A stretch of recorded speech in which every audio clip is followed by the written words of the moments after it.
승리자의 기록인 실록조차 감추지 못했던 진실. 왕에서 군으로 추락한 남자 광해는 왜 제주도 땅에서 끈질기게 목숨을 붙들고 있었을까요? 기록에 따르면 유배지의 광해는 왕이었던 자존심을 완전히 버렸습니다. 보졸들이 그를 영감이라 부르며 조롱하고 심지어 부리던 계집종이 꾸짖어도 그는 허허 웃으며 견뎠습니다. 실록은 증언합니다. 선조는 전쟁 중에 나라를 지킨 아들 광해를 무려 15번이나 불러 왕위를 물려주겠다며 시험했습니다. 아들이 조금이라도 욕심을 보이면 죽이겠다는 서슬퍼런 사이 광해는 매번 땅바닥에 머리를 찌으며 피를 흘려야 했습니다. 형제를 죽인 괴물이라는 낙인 뒤에는 내가 죽지 않으려면 형제를 쳐야 했던 지독한 생존 본능이 있었습니다. 기록 속의 광해는 페루나였을까요? 아니면 비정한 왕실에서 살아남기 위해 영혼을 판 피해자였을까요? 오늘 우리는 승자의 기록인 인조실록 이야기, 그 너머에 숨겨진 광해의 피눈물 나는 기록들을 하나하나 파헤쳐봅니다. 역사가 지운 왕 광해의 진짜 얼굴을 공개합니다. 이야기는 1592년 온 나라가 불길에 휩싸였던 임진왜란으로 거슬러 올라갑니다. 아버지 선조가 의주로 피난을 떠날 때 18살의 어린 세자 광해는 달랐습니다. 그는 폭탄이 터지는 전쟁터 한복판으로 직접 뛰어들었습니다.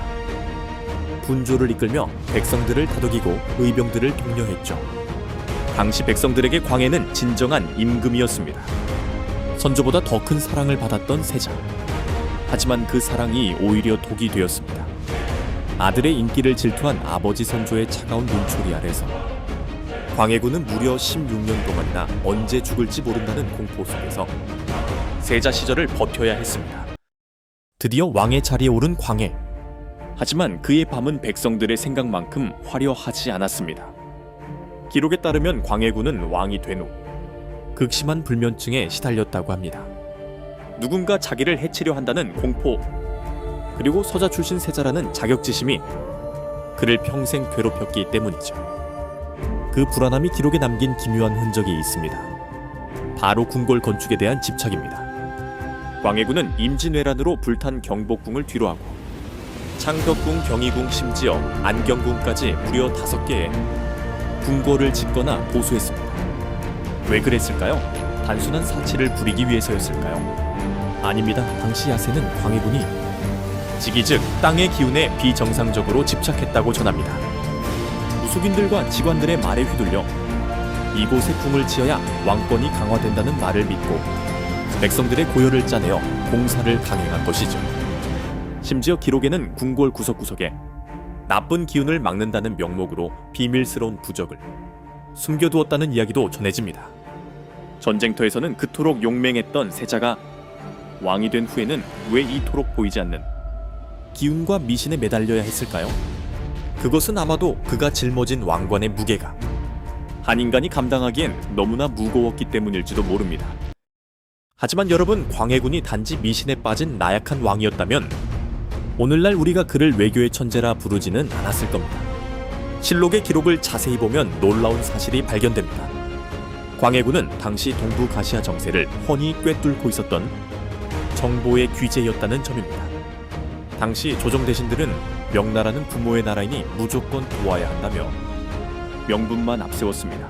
하지만 광해군은 달랐습니다. 그는 아무도 모르게 국경 너머로 비밀 정보원들을 급파했습니다. 후금의 군사력이 어느 정도인지, 그들이 먹을 식량은 충분한지, 심지어 그날의 날씨까지 매일같이 보고받았습니다. 한 번은 이런 일도 있었습니다. 명나라 사신이 찾아와 무리한 요구를 하자 광해군은 이미 파악해둔 명나라 내부의 약점을 슬쩍 흘리며 그들의 길을 꺾어버립니다. 대신들이 그런 일을 어찌하셨습니까? 라며 입을 다물지 못할 때 광해군은 속으로 무슨 생각을 했을까요? 기록 속에 그는 철저히 혼자였습니다. 아무도 믿지 못했기에 명분보다는 내 백성의 목숨을 우선시했던 왕. 하지만 이 철저한 실용주의가 역설적으로 신하들에게 배신으로 비춰지기 시작합니다. 고독한 왕 광해에게도 속마음을 털어놓을 대상이 딱 한 명 있었습니다. 바로 홍길동전의 저자이자 당대 최고의 천재 허균이었습니다. 기록에 따르면 광해군은 대신들이 반대하는 허균을 파격적으로 등용해 자신의 곁에 두었습니다. 왜였을까요? 두 사람은 닮아 있었습니다. 기존의 낡은 질서를 뒤엎고 씹어 하는 이단아들이었죠. 어느 날 밤 두 사람은 은밀한 대화를 나눕니다. 허균은 왕에게 백성을 두려워해야 한다는 사상을 속삭였고 광해군은 그 독서를 오히려 즐겼습니다. 하지만 기록 뒤편에 서늘한 반전이 숨어 있습니다. 광해군은 허균을 아끼면서도 그가 영모를 꾀하고 있다는 보고를 이미 받고 있었습니다. 나를 이해하는 유일한 천재가 나를 죽이려 한다. 이 얼마나 잔인한 운명입니까? 결국 허균이 대역죄로 몰려 처형당할 때 광해군은 단 한 번도 그를 직접 구하려 하지 않았습니다. 오히려 차갑게 방치했죠. 기록 속 광해군은 허균의 죽음 이후 더욱더 깊은 침묵 속으로 빠져듭니다. 가장 믿었던 사람마저 죽여야 했던 왕의 진심은 무엇이었을까요? 내 형제를 죽여야만 내가 살 수 있다. 광해군을 평생 폭군의 굴레에 가둔 사건. 바로 친형 임해군과 어린 동생 영창대군의 죽음입니다. 하지만 실록의 행간을 읽어보면 우리가 몰랐던 광해군의 망설임이 곳곳에 배어 있습니다. 형 임해군이 영모로 몰렸을 때 광해군은 신하들의 빗발치는 처벌 요구에도 무려 30번이 넘게 참아 못하겠다며 거절했습니다. 왕이기 전에 동생으로서 형의 목숨만은 구걸하듯 지키려 했던 기록이 남아있죠. 하지만 권력은 피보다 진했습니다. 8살 어린 동생 영창대군이 강화도에 유배지에서 숨을 거두었을 때 광해군은 슬퍼하지 않았습니다. 그런데 말입니다. 야세는 그날 밤 광해군이 신하들 몰래 술잔을 기울이며 어린 것이 무슨 죄가 있겠느냐고 읊조리며 통곡했다는 이야기가 전해집니다. 기록 속의 광해는 비정한 학살자였지만 기록 밖의 광해는 왕권을 위해 천륜을 저버린 괴물이라는 죄책감에 평생을 시달린 가련한 인간이었습니다. 이 비극적인 선택은 훗날 그를 왕좌에서 끌어내리는 가장 날카로운 칼날이 되어 돌아옵니다. 인족방정의 명분은 단 하나, 해모살제였습니다. 광해군은 왜 자신의 새어머니인 임목대비를 그토록 잔인하게 가두었을까요? 기록에 따르면 두 사람의 악연은 광해군이 왕이 된 직후부터 시작됩니다. 임목대비는 자신의 아들 영창대군을 왕으로 수료한다는 의심을 받았고 광해군은 살아남기 위해 어머니를 대비의 자리에서 패하고 서궁에 가두어 버립니다. 이 과정에서 광해군의 가족사 역시 피로 물듭니다. 친형 임해군은 강화돼서 의문의 죽음을 맞이했고 어린 동생 영창대군마저 뜨거운 방 안에서 숨을 거두었죠. 당시 광해군의 부인이었던 유씨는 이 처참한 가족사를 지켜보며 매일 밤 눈물로 지새웠다고 합니다. 남편이 왕권을 지키기 위해 형제를 죽여야 하는 현실을 지켜보며 그녀는 이미 이 왕좌의 끝이 비극일 것임을 예감했을지도 모릅니다. 1623년 3월 13일 깊은 밤 고요하던 창덕궁 담벼락을 넘어 햇불이 물밀듯이 밀려옵니다. 바로 인정반정의 시작이었습니다. 대개 이런 상황이라면 왕은 비밀 통로로 도망치거나 끝까지 저항하기 마련입니다. 그런데 실록에 기록된 광해군의 모습은 참으로 기괴합니다. 반정군이 대궐 안까지 들이닥쳤을 때 광해군은 이미 상황을 예견한 듯 올 것이 왔구나라며 담담하게 술잔을 비우고 있었다는 기록이 전해집니다. 사실 광해군은 반정이 일어나기 전 수차례나 영모에 조짐이 있다는 보고를 받았습니다. 하지만 그는 어찌 된 일인지 그 보고들을 묵살했습니다. 그는 정말 몰랐던 걸까요? 아니면 이미 지칠 대로 지쳐 왕의 자리를 스스로 놓아버리고 싶었던 걸까요? 결국 반정의 밤 광해군을 마주한 임목대비는 10년간 쌓인 피 맺힌 원한을 쏟아냅니다. 내 아들을 죽이고 나를 가둔 너를 어찌 살려주겠느냐. 하지만 기록 속의 광해군은 대비의 서슬퍼런 꾸짖음 앞에서도 그저 침묵했습니다. 어쩌면 그 침묵은 왕이 되기 위해 버려야 했던 인간 광해로서의 마지막 속죄였을까요? 왕의 자리에서 내려오는 순간 광해군은 더 이상 한나라의 주권자가 아니었습니다. 그저 가족을 파멸로 몰아넣은 가장일 뿐이죠. 폐위된 광해군과 부인 유씨 그리고 폐세자 이지와 며느리 유배지 강화도로 향했습니다. 하지만 비극은 거기서 멈추지 않았습니다. 강화도에 갇힌 지 얼마 되지 않아 아들 이지는 아들 이진은 도망치려다 붙잡히고 맙니다. 기록에 따르면 아들의 탈출 실패 소식을 들은 며느리는 그 자리에서 스스로 목숨을 끊었고 얼마 뒤 아들 이지 역시 사약을 받고 짧은 생을 마감합니다. 평생을 함께했던 부인 유씨마저 아들의 죽음 앞에 피눈물을 쏟다 화병으로 세상을 떠나고 말죠. 하루아침에 아내와 자식을 모두 잃고 홀로 남겨진 광해군. 실록은 그가 부인의 죽음 소식을 듣고도 한참 동안 아무 말 없이 바다만 바라보았다고 전합니다.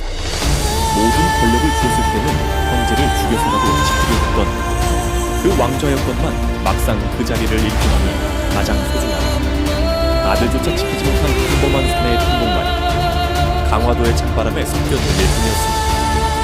가장 높은 곳에서 가장 낮은 곳으로 떨어진 광해군의 진짜 고독은 이제부터 시작이었습니다. 가족을 잃은 슬픔 속에서도 우리가 광해군을 단순한 폭군으로 볼 수 없는 결정적인 이유, 바로 대동법입니다. 당시 조선 백성들은 특산물을 바치는 공납 때문에 등골이 휘었습니다. 산골 마을에 전복을 내라 하고 바닷가 마을에 꿩고기를 내라고 하니 백성들은 빚을 내어 관에 배를 불려줘야 했죠. 이때 광해군이 폭탄 선언을 합니다. 이제 땅 가진 만큼 쌀로만 내라. 당연히 땅 많은 양반과 대신들에 뒤집어졌습니다. 절대 안 됩니다 라며 목숨 걸고 반대했죠. 재미있는 사실은 광해군이 이 대동법을 밀어붙인 이유가 전쟁터에서 직접 목격한 백성들의 비참한 삶을 잊지 않았던 것이죠. 1619년 신흥강자 후금과 쇠락해가는 명나라 사이에서 조선은 절대절명의 위기에 빠집니다. 명나라는 임진왜란 때 도와준 은혜를 갚으라며 군대를 보내달라고 압박했죠. 광해군은 알고 있었습니다. 지는 해인 명나라를 돕다가 새로 뜨는 해인 후금에게 조선이 짓밟힐 것이란 사실 말이죠. 여기서 광해군은 역사에 남을 기막힌 이중 작전을 펼칩니다. 광해군은 삼복 강홍립을 도원수로 삼아 명나라에 1만 3천 명의 군사를 보냅니다. 하지만 광해군은 출발 직전 그는 아무도 모르게 강홍립을 불러 독대합니다. 그리고 실록에 적힌 전율 돕는 한마디를 던지죠. 가서 상황을 보아라. 적당히 싸우는 척하다가 때가 되면 후금에 항복하라. 조성훈 사령관에게 싸우지 말고 항복하라는 엄명을 내린 왕위는 당시 성리학적 가치관으로는 상상도 할 수 없는 반역과도 같은 짓이었습니다. 실제로 강홍립은 후금에 항복한 뒤 광해군에게 후금의 내부 정보를 실시간으로 보고합니다. 덕분에 조선은 후금의 보복 공격을 피할 수 있었습니다. 하지만 이 천재적인 줄타기는 대신들에게 부모의 나라를 배신했다는 최고의 공격 빌미가 됩니다. 광해군은 자신의 명예가 땅에 떨어지고 비겁한 왕이라 손가락질 받는 것을 알면서도 백성들이 다시 전쟁의 참혹함 속에 던져지는 것만은 막고 싶어 했습니다. 왕의 체면과 백성의 목숨 중 그는 기꺼이 후자를 택했습니다. 하지만 이 선택이 결국 그의 목을 죄는 가장 단단한 밧줄이 되고 맙니다. 광해군이 궁궐에서 쫓겨난 뒤 조선의 시계는 거꾸로 흐르기 시작합니다. 광해군을 몰아낸 인조와 공신들은 친명 배금 측 명나라를 섬기고 후금을 배척한다는 명분을 다시 저한테 지켜들었죠. 그 결과는 참혹했습니다. 광해군이 그토록 막으려 했던 전쟁, 정묘호란과 병자호란이 잇따라 터진 겁니다. 인조는 남한산성에서 무릎을 꿇었고 수십만의 백성이 청나라 포로로 끌려가 울부짖었습니다. 백성을 살리려 했던 대동법 역시 광해군 폐위와 함께 전국 확대가 멈춰버렸습니다. 기득권 세력의 반대에 부딪혀 다시 완성되기까지 무려 100년의 시간이 더 걸려야 했죠. 만약 광해군이 계속 집권했다면 어땠을까요? 기록을 연구하는 학자들은 말합니다. 조선의 근대화가 100년은 앞당겨졌을 것이고 삼전도의 굴욕 같은 비극은 없었을지도 모른다고 말이죠. 이제 우리는 그를 단순히 폭군으로만 부르지 않습니다. 자신의 명예보다 백성의 안위를 걱정했던 고독한 실용주의자 시대를 너무 앞서갔기에 외면당했던 비운의 개혁가로 다시 부르고 있습니다.